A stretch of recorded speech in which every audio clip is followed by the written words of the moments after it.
Hello friends, welcome to our YouTube channel bless to learn. आज की हम class में डिस्कस करने वाले हैं अपने टीचिंग एप्टीट्यूड के नेक्स्ट टॉपिक के बारे में, जो कि है इवैल्यूएशन सिस्टम के ऊपर। तो आइए देखते हैं फ्रेंड्स, इवैल्यूएशन सिस्टम क्या होता है, इसमें क्या क्या चीज़ें आती हैं और क्या क्या कंसिडर किया जाता है। आप देख सकते हैं यहाँ इवैल्यूएशन सिस्टम हमारे सिलेबस में अलग से मेंशन भी है। तो आइए सबसे पहले मीनिंग जानते हैं इवैल्यूएशन का, कि इवैल्यूएशन का मतलब क्या होता है। Evaluation means judgement about the amount, number और वैल्यू ऑफ समथिंग। इवैल्यूएशन वो प्रोसेस है, या आप कह सकते हैं एक तरह का जजमेंट है, जिसमें हम किसी भी चीज़ को लेके, चाहे उसके अमाउंट को लेके, चाहे उसके नंबर को लेके, चाहे उसकी वैल्यू को लेके जज करते हैं, उसकी क्वालिटी जज करते हैं। तो it is a systematic determination of any subjects merit, worth and significance using a criteria govern by a set of standards. इसमें क्या हो रहा है, हम सिस्टमैटिकली डिटरमाइन करते हैं, सिस्टमैटिकली इवेल्युएट करने की कोशिश करते हैं। कोई भी हमारे पास सब्जेक्ट मैटर है, कोई भी टॉपिक है या कोई भी प्रोजेक्ट है, उसको भी हमें इवेल्युएट करना है, तो हम उसकी वैल्यू जज करते हैं, क्वालिटी जज करते हैं in relation to a criteria या in relation to a standards जो हमने सेट किए हुए हैं। फॉर एग्जांपल, हम पास होने का क्राइटेरिया है कि 33% मार्क्स आने चाहिए, तो हम उसको कैसे इवेल्युएट कर रहे हैं कि अगर किसी के 33% से अबव हैं तो हम उसको पास कंसिडर करेंगे, अदरवाइज नहीं। तो वो एक सेट स्टैंडर्ड है ना, ये एक स्टैंडर्ड का एग्जाम्पल दिया है मैंने कि हमने ये 33 पे स्टैंडर्ड सेट कर दिया है। तो उसके अगेंस्ट हमने क्या किया, इवेल्युएट किया, परफॉर्मेंस को मेज़र किया। तो देखिए, it can assist an organisation, project और any other institution to assess any aim और to ascertain the degree of achievement और value in regard to the aim and objectives. ये मैं बता चुकी हूँ आपको कि इसमें क्या होगा, किसी भी ऑर्गेनाइजेशन को हेल्प मिलेगी ये जानने के लिए कि कोई भी उसका प्रोजेक्ट है या जिसके भी रिगार्डिंग वो इवेल्युएशन कर रहा है, तो उसके जो ऑब्जेक्टिव्स हैं, जो उस प्रोजेक्ट के ऑब्जेक्टिव्स थे, या अगर स्टूडेंट्स के केस में लें तो जो उनके पढ़ाई के ऑब्जेक्टिव्स थे वो पूरे हुए हैं या नहीं हुए हैं, वो हमें किससे पता चलेगा, हमें इवैल्यूएट करने से पता चलेगा, हमें इवैल्यूएशन से पता चलेगा कि हमारे एम्स एंड ऑब्जेक्टिव्स अचीव हुए हैं या नहीं हुए हैं, जो हमने सेट करे थे स्टार्टिंग में। तो मेन पर्पस क्या है किसी का भी इवैल्यूएशन का भी, किसी भी प्रोग्राम के इवैल्यूएशन के लिए या किसी भी सब्जेक्ट मैटर से रिलेटेड इवैल्यूएशन के लिए, सबसे मेन इम्पॉर्टेंट पर्पस क्या होता है, उसकी क्वालिटी डिटरमाइन करना बाय फॉर्मुलेटिंग अ जजमेंट, उसका जजमेंट पास करना, उसकी क्वालिटी डिटरमाइन करना। नेक्स्ट आता है फ्रेंड्स हमारे पास एलिमेंट्स ऑफ इवेल्युएशन। देखिए, एलिमेंट्स हैं अब हमारे पास इवेल्युएशन के, ये अलग अलग सब्जेक्ट के अकॉर्डिंग या अलग अलग आप प्रोग्राम के अकॉर्डिंग कह सकते हैं, ये अलग हो सकते हैं। पर यहाँ हम एजुकेशनल बैकग्राउंड लेके चल रहे हैं, टीचिंग एंड लर्निंग से रिलेटेड लेके चल रहे हैं, तो हम उससे रिलेटेड एलिमेंट्स डिस्कस करेंगे। तो सबसे पहला एलिमेंट है हमारे पास पर्पस। पर्पस क्या है हमारा इवैल्यूएशन का, हम इवैल्यूएशन क्यों करना चाह रहे हैं, मतलब इवैल्यूएशन करने का वजह क्या है, क्या पर्पस है, ये सब किस में आता है, हमारे पर्पस में। सबसे पहले तो हमें ये फाइंड आउट करना है कि हमारा पर्पस है क्या, हम क्या अचीव करने वाले हैं इवैल्यूएशन करके। देन आता है ऑडियंस हमारा। अगर हम इवैल्यूएशन करेंगे तो जो रिजल्ट्स आएंगे, उन रिजल्ट्स को कौन लेगा, मतलब किसके लिए हैं वो रिजल्ट्स। फॉर एग्जांपल, हम टीचिंग लर्निंग में ले सकते हैं, अगर हम स्टूडेंट्स की परफॉर्मेंस इवैल्यूएट कर रहे हैं, तो यहाँ पर हमारे टारगेट रेसिपिएंट्स कौन होंगे, स्टूडेंट्स होंगे, उनके पेरेंट्स होंगे। बेसिकली टारगेट रेसिपिएंट्स तो हमारे स्टूडेंट्स ही होंगे, क्योंकि वही अपनी परफॉर्मेंस जानना चाहेंगे कि उनकी परफॉर्मेंस कैसी रही है। नेक्स्ट आता है हमारे पास इश्यूज। ये होते हैं हमारे ऑब्जेक्टिव्स, कि हमारे इवैल्यूएशन के ऑब्जेक्टिव्स क्या हैं, हम क्या बताना चाहते हैं, क्या ऑब्जेक्टिव्स अपने फुलफिल करना चाहते हैं इवैल्यूएशन के थ्रू। देन आता है हमारे पास रिसोर्सेज, कि हमें किन रिसोर्सेज की ज़रूरत पड़ेगी अपने इवैल्यूएशन को कंडक्ट कराने के लिए। देखो, अब अलग अलग ऑब्जेक्टिव के थ्रू जो अलग अलग हमारे ऑब्जेक्टिव्स हैं, उनके हिसाब से अगर देखा जाए तो हमारे अलग अलग रिसोर्सेज रिक्वायर्ड हो सकते हैं। लेकिन हम बेसिक लेके चलें टीचिंग एंड लर्निंग में, तो फॉर एग्ज़ाम्पल हमें एग्ज़ाम पेपर एवेल्यूएट करने हैं, फाइनल एग्ज़ाम का बच्चों का रिज़ल्ट देना है, तो उसके लिए हमें क्या रिसोर्सेज चाहिएंगी, वो सब हम ले सकते हैं। लाइक उनकी शीट्स चाहिएंगी, और जो भी रिसोर्सेज चाहिए, हमें पेन पेपर चाहिए, हमें कंप्यूटर चाहिए उनके कैलकुलेट करने के लिए परसेंटेज, और जो भी हमें चीज़ें चाहिए वो सब हमारी रिसोर्सेज के अंडर आ जाएंगी। देन नेक्स्ट आता है एविडेंस की, क्या ऐसा डाटा होगा या क्या ऐसी इंफॉर्मेशन होगी जिसको आंसर करना, मतलब जो इवैल्यूएशन के लिए इम्पॉर्टेंट होगी, हमें इवैल्यूएशन का जो हमारे ऑब्जेक्टिव्स हैं उनको फुलफिल करने के लिए इम्पॉर्टेंट होंगी, वो क्या ऐसा एविडेंस होगा। ऑफ कोर्स अगर टीचिंग लर्निंग के केस में देखें तो एविडेंस बच्चों की आंसर शीट्स ही होंगी। देन डाटा गैदरिंग टेक्निक्स, इसमें क्या होगा कि क्या मेथड्स हम यूज़ करेंगे या क्या मेथड्स की हमें ज़रूरत है उस एविडेंस को कलेक्ट करने के लिए। That evidence can be like, जो हमने अभी बात किया टीचिंग लर्निंग में, कि भाई हमारे जो स्टूडेंट्स हैं उनकी आंसर शीट्स हमारी क्या हैं, एविडेंस हैं, तो हमें क्या मेथड्स लगेंगे उनको कलेक्ट करने के लिए। लाइक हम उनका एग्ज़ाम ले रहे हैं, यहाँ लिखा है जैसे कि हम फाइनल एग्ज़ाम्स ले रहे हैं, परफॉर्मेंस टेस्ट ले रहे हैं, या उनको ऑब्जर्व कर रहे हैं, या कुछ क्वेश्चनेयर भी कंडक्ट कर रहे हैं, तो ये सब किससे रिलेटेड आ जाएगा, आपकी डाटा गैदरिंग टेक्निक से। देन आता है आपका एनालिसिस, आप कैसे उस एविडेंस को एनालाइज कर रहे हो, जो आपने डाटा कलेक्ट किया है, आप कैसे उस एविडेंस को मतलब चेक कर रहे हो, उन पेपर्स को, उन एग्ज़ाम शीट्स को कैसे चेक कर रहे हो, उसमें क्या टेक्निक्स यूज़ कर रहे हो, फिर आप उसकी रिपोर्ट कैसी बना रहे हो, डिस्क्रिप्टिव बना रहे हो या ग्रेडिंग दे रहे हो, या डिस्क्रिप्टिव बना के direct straight forward result mention कर रहे हो, तो वो सब किसका पार्ट आएगा फ्रेंड्स, एनालिसिस का। देन फ्रेंड्स हमारे पास आता है रिपोर्टिंग। रिपोर्टिंग क्या हो सकता है, इसमें हम फाइनल जो रिजल्ट्स आते हैं वो हम टारगेट रेसिपिएंट्स को कन्वे कर देते हैं कि क्या रिजल्ट्स रहे हैं उनके, मतलब आफ्टर इवेल्युएशन। देन फ्रेंड्स हमारे पास आते हैं कुछ करेक्टरिस्टिक्स ऑफ इवेल्युएशन। करेक्टरिस्टिक्स क्या होता है कि बेसिकली हम यहाँ पे इवेल्युएशन को डीपली समझने की कोशिश करेंगे करेक्टरिस्टिक्स में।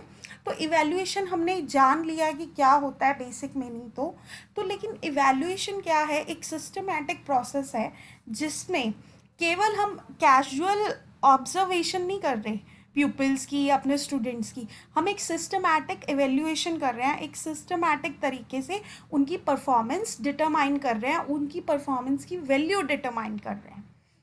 एंड इवेल्यूएशन कॉन्टिन्यूस प्रोसेस है। इवेल्यूएशन किस पे एम्फेसाइज करता है, ये ब्रॉड पर्सनालिटी चेंजेस पे एम्फेसाइज करता है।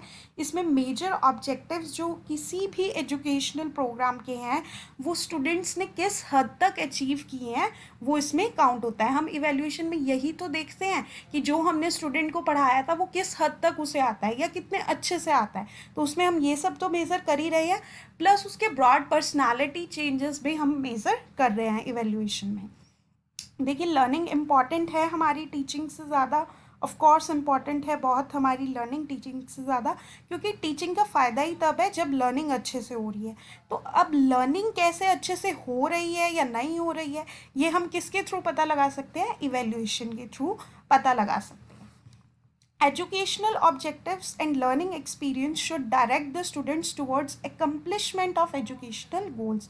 जो भी हमारे educational objectives हैं या जो भी हमारे learners के learning experiences हैं वो ऐसे होने चाहिए, इस प्रकार होने चाहिए कि जो हमारे student का objective हो, जो ultimate objective है educational goals, वो उसके achieve होने चाहिए। यहाँ पे असेस करना है हमें स्टूडेंट्स को और उनकी कंप्लीट डेवलपमेंट को, और वो कैसे असेस होगा, through evaluation. Evaluation is the determination of the relatedness between the performance and objectives. तो इवैल्यूएशन एक तरह से क्या है, एक रिलेटिविटी है, एक रेलेवेंसी है परफॉर्मेंस और ऑब्जेक्टिव्स के बीच में। देन फ्रेंड्स आता है हमारे पास टाइप्स ऑफ इवैल्यूएशन के टाइप्स कौन कौन से हैं। मेन टाइप्स तो फ्रेंड्स हमारे पास फॉर्मेटिव एंड समेटिव इवैल्यूएशन है, इनसे मेनली क्वेश्चन आ जाता है। फर्दर कुछ और टाइप्स भी हैं जो मैंने फ़िलहाल इस क्लास में मेंशन नहीं करी है, वो मैं आपको आगे की फर्दर क्लास में बताऊंगी। तो देखिए मेन हमारे लिए जो सबसे इम्पॉर्टेंट है फॉर्मेटिव एंड सम्मेटिव है, और इसको समझना बहुत ज़रूरी है। देखिए फॉर्मेटिव एवेल्यूएशन किस लिए की जाती है, हमारी लर्निंग प्रोग्रेस को डिटरमाइन करने के लिए, स्टूडेंट्स की लर्निंग प्रोग्रेस को डिटरमाइन करने के लिए, कि पीरियड ऑफ इंस्ट्रक्शन के दौरान जब भी उनकी मतलब क्लासेस लग रही हैं, फॉर एग्जांपल कॉलेज में बच्चे जा रहे हैं, उनकी क्लासेस लग रही हैं सेमेस्टर के दौरान, तो तब उनकी कैसी पढ़ाई में कैसा उनका कह सकते हैं कि भाई वो कैसा परफॉर्म कर रहे हैं। तो इसका मेन ऑब्जेक्टिव क्या है कि ये कॉन्टिन्यूस फीडबैक देता है टीचर और स्टूडेंट्स दोनों को कि उनके जो लर्निंग ऑब्जेक्टिव्स हैं वो किस हद तक पूरे होते दिखाई दे रहे हैं या नहीं दे रहे हैं। इसमें क्या होता है कि बार बार होती है फॉर्मेटिव इवेल्यूएशन। सबसे पहले इसके एग्जांपल देखिए ताकि समझना आसान हो जाएगा। फॉर्मेटिव इवैल्यूएशन होती है लाइक क्लास टेस्ट होना या मंथली टेस्ट होना या कभी कभी सरप्राइज टेस्ट हो जाना, या टीचर पढ़ाते पढ़ाते बीच में खड़ा करके पूछ लेता है। तो वो सब किसका पार्ट है, फॉर्मेटिव इवैल्यूएशन का। इससे हमें ये पता चलता है कि हमें समझ आ रहा है या नहीं आ रहा है, या बच्चा कितने अच्छे से पढ़ रहा है या नहीं पढ़ रहा है, उसको कितना दिमाग में जा रहा है या नहीं जा रहा है। तो ये क्या होता है, ये फ्रीक्वेंटली होता है, ये ड्यूरिंग द कोर्स होता है, मतलब जब उसे पढ़ाया जा रहा है, जब उसे इंस्ट्रक्शंस दी जा रही है, ये तब होता है। और जो इसके रिजल्ट्स हैं वो एकदम पता चल जाते हैं, इमीडिएटली पता चल जाते हैं। और ये पिन पॉइंट करता है, मतलब डिफ़िकल्टीज बताता है जो भी वीक लर्नर फेस कर रहा है, ताकि जो टाइम रहते हुए हम उसे फाइनल एग्ज़ाम से पहले कवर कर ले, ताकि वो डिफ़िकल्टीज उसको फाइनल एग्ज़ाम में फेस ना करनी पड़े। और जो इसके रिजल्ट्स हैं वो ग्रेडिंग और प्लेसमेंट पर्पसेस के लिए बिल्कुल भी यूज़ नहीं करे जाते, और इसमें कोई भी मॉडिफिकेशन कर सकते हैं हम। अगर हम ये मेथड यूज़ कर रहे हैं, मतलब फॉर्मेटिव एवेल्यूएशन कर रहे हैं, तो हम मेथड ऑफ टीचिंग में कोई थोड़ी बहुत मॉडिफिकेशन कर सकते हैं, जिससे हो सकता है कि मेथड ऑफ टीचिंग हमारा और अच्छे से इम्प्रूव हो जाए। ये मेथड जो ये फॉर्मेटिव एवेल्यूएशन है, एक तरह से मोटिवेट करती है लर्नर्स को कि तुम अभी भी प्रोग्रेस कर सकते हो, तुम अभी यहाँ पे हो 60% के लेवल पे हो, तो तुम 70% पे 80% पे कैसे आ सकते हो। It does not take much time to be constructed. इस तरह की फॉर्मेटिव एवेल्यूएशन कंस्ट्रक्ट करने में कोई ज़्यादा टाइम नहीं लगता है। देन आता है सम्मेटिव एवेल्यूएशन। सम्मेटिव एवेल्यूएशन क्या होती है फ्रेंड्स, ये end of the course determine होती है। जैसे वो सेमेस्टर के दौरान हो रहा था जब हमारी क्लासेस लग रही थी, और ये सेमेस्टर ख़त्म होने के बाद होती है सम्मेटिव एवेल्यूएशन, लाइक हमारे फाइनल एग्ज़ाम। इसमें हमें पता चलता है कि किस हद तक हमारे ऑब्जेक्टिव्स जो हमने फिक्स करे थे वो अचीव हुए हैं या नहीं हुए हैं। तो in other words it is the evaluation of achievement at the end of the course. हम इवैल्यूएशन कर रहे हैं बच्चों की अचीवमेंट की जब वो कोर्स ख़त्म हो चुका है।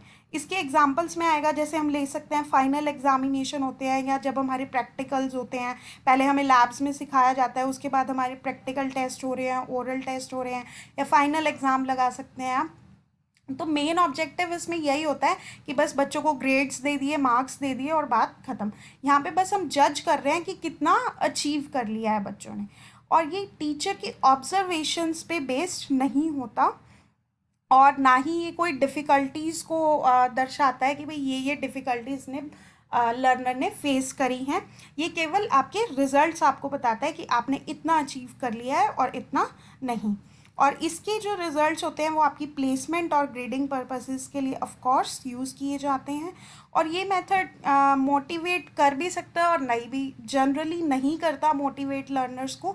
कई बार इसका नेगेटिव इफेक्ट ऐसे हो जाता है कि किसी के कम मार्क्स आते हैं तो उसका मोरल डाउन हो जाता है, क्योंकि वो फाइनल एग्ज़ाम्स होते हैं, उसके बाद आपको फाइनल इवेल्युएट करके बता दिया तो तब कुछ हो नहीं सकता है। देन फ्रेंड्स, ये है हमारे पास फॉर्मेटिव और सम्मेटिव इवेल्यूएशन में डिफरेंस। तो देखिए फॉर्मेटिव में क्या होता है, हम ड्यूरिंग लर्निंग एक्टिविटी होती है ये वाली इवेल्यूएशन, और सम्मेटिव में क्या होता है, ये एट द एंड होती है जब वो एक्टिविटी ख़त्म हो चुकी होती है। इसमें एम क्या होता है, स्टूडेंट की लर्निंग को मॉनिटर करना, यहाँ पे इवेल्युएट करना होता है। यहाँ पे स्टूडेंट्स को फीडबैक दिया जाता है, यहाँ पे सीधा उसको रिजल्ट थमा दिया जाता है, यहाँ पे उसको समझाया जाता है, मतलब ये बहुत बार किया जाता है, और ये सिर्फ कोर्स के एंड में होता है, एक ही बार होता है या बहुत कम बार होता है, लेकिन ये फ्रिक्वेंटली होता है फॉर्मेटिव में। Can use a wide range of question formats. यहाँ पे फॉर्मेटिव में बहुत तरह के क्वेश्चन हो सकते हैं, लेकिन जो सम्मेटिव होते हैं यहाँ पे हमारे limited number of question formats he available होते हैं। So thank you friends, thanks for watching. Please like, subscribe and share if you like the information or videos I share with you. Thank you.